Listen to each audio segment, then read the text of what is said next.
ఈరోజు నేను ఒక పార్టీలో ఫోటో తీసుకున్నాను. చాలా బాగుందని చెప్పి మనం ఫోటో తీసుకొని మనం డీపీ ప్రొఫైల్‌లో ఒక పిక్ పెట్టుకుంటాం. కానీ తెలియని విషయం ఏంటంటే ఆ డీపీ ప్రొఫైల్ పిక్స్‌ల మీద కూడా ముఖ్యంగా ఈ గ్రూప్స్ కాల్స్ వస్తుంటాయి. ఆ గ్రూప్ కాల్స్‌లో కూడా కొంతమంది ఫోకస్ చేస్తారు. వీళ్ళ యొక్క ప్రొఫైల్‌ని చెక్ చేస్తారు.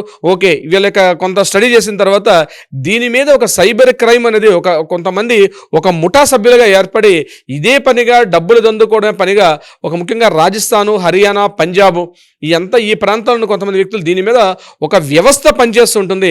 సాఫ్ట్వేర్ ఉద్యోగాలని చెప్పి అక్కడ తీసుకెళ్లి వాళ్ళ చేత ఇట్లాంటి సైబర్ క్రైమ్ నేరాలు చేసే విధంగా పోలీసులు ఇంట్రాగేషన్ చేసేసరికల్లా ఆ అమౌంట్స్ చేతులు మారిపోతూ ఉంటుంది. మరలా రికవరీ చేసుకోవడం అనేది పెద్ద తలనొప్పి వ్యవహారం పోలీసులకైతే. సో ఇక్కడ ఎలా ఉంటుందంటే వాట్సాప్ ప్రొఫైల్లో డీపీ పిక్ పెట్టుకోవాలంటే 1కి 10 సార్లు మీరు ఆలోచించుకొని మాత్రమే పెట్టండి. లేకపోతే మీకు తెలియకుండానే మీ యొక్క అకౌంట్లో ఉన్న డబ్బులు, మీకు తెలియకుండానే మీ యొక్క పర్సనల్ డీటెయిల్స్ ఇవన్నీ కూడా ఇతరుల చేతుల్లోకి, ముఖ్యంగా నేరస్తుల చేతుల్లోకి వెళ్ళి అది చాలా ఇబ్బందులకు గురి చేసే అవకాశం ఉంటుంది. మీ ఆధార్ కార్డు కూడా ఈవెన్ ఒక జిరాక్స్ షాప్కి వెళ్ళినప్పుడు కూడా మీ ఆధార్ కార్డుని తీసుకొని ఆ వివరాలన్నీ కూడా డిలీట్ చేయండి. చాలామంది ఏం చేస్తారంటే అక్కడ నెట్ సెంటర్లోకి వెళ్ళి అక్కడ ప్రింట్అవుట్స్ తీసుకొని మరలా వచ్చేస్తారు.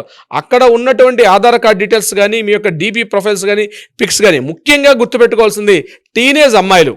ఆ టీనేజ్ అమ్మాయిలు ఎంతసేపు ఆ ఫోన్ ప్రపంచంలో పడిపోతారు, పట్టించుకోరు. కానీ ఇక్కడే ఆ యొక్క చిన్న విసులుబాటు, ఆ యొక్క నెగ్లిజెన్స్ని దాన్ని అడ్వాంటేజ్ తీసుకొని ఇమ్మీడియట్గా వాళ్ళు ఏం చేస్తారంటే ఇటువంటి క్రైమ్ చేయడానికి వాళ్ళు ఇమ్మీడియట్గా స్టార్ట్ చేస్తారు. మీరేమనుకుంటారంటే చిన్న మొత్తం అనుకుంటారు, కానీ రూపాయి చిన్న చిన్న చినుకులు కలిస్తేనే పెద్ద వర్షం అయినట్టుగా ప్రతి చిన్న రూపాయినే కొన్ని లక్షల రూపాయలు ఈ రకంగా దండుకున్నట్టుగా తెలుస్తుంది. కేవలం వాట్సాప్ ప్రొఫైల్లో ఉన్న డీపీపీకి ఆధారంగా కొన్ని లక్షల రూపాయలు చేతులు మారిపోతున్నాయి.